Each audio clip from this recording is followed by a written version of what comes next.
J.J. Watt's injury was demoralizing for the Texans. Losing Odell Beckham Jr. deflated the Giants. But the Packers without Aaron Rodgers? It's almost impossible to envision how they're going to survive. However, Green Bay has to figure it out after the all-world quarterback went down in Minnesota with a broken collarbone and could miss the rest of the season.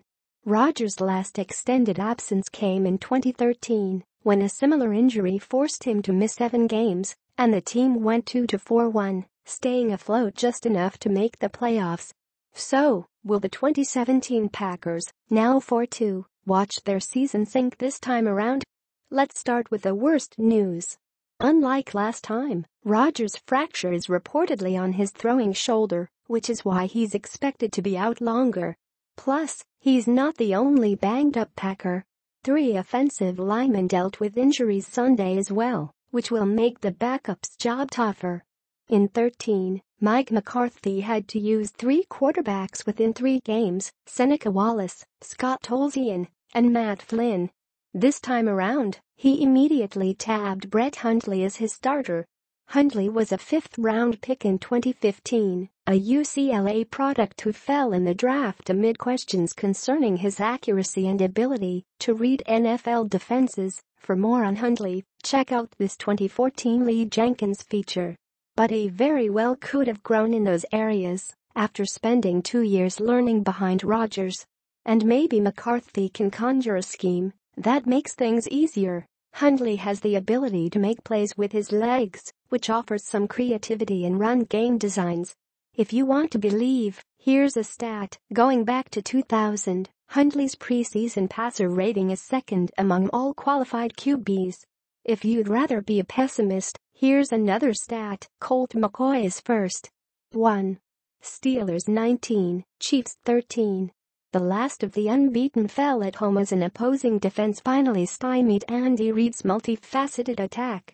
Kansas City earned just 12 first downs, while Le'Veon Bell led the Steelers' offense with 179 yards and Antonio Brown made a highlight reel snag and score on a deflected pass in the final minutes to put the game away. 2. Cardinals 38, Buccaneers 33. Adrian Peterson lives. The future Hall of Famer and new Cardinal had 134 yards and 2 scores in his Arizona debut. Ryan Fitzpatrick also lives.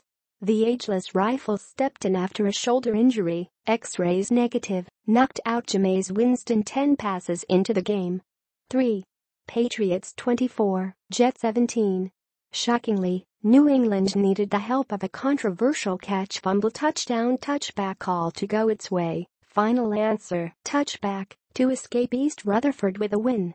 In the loss, Josh McCown became the 6th straight passer to go over 300 yards against the Pats, extending a record I'm guessing Bill Belichick will not be bragging about.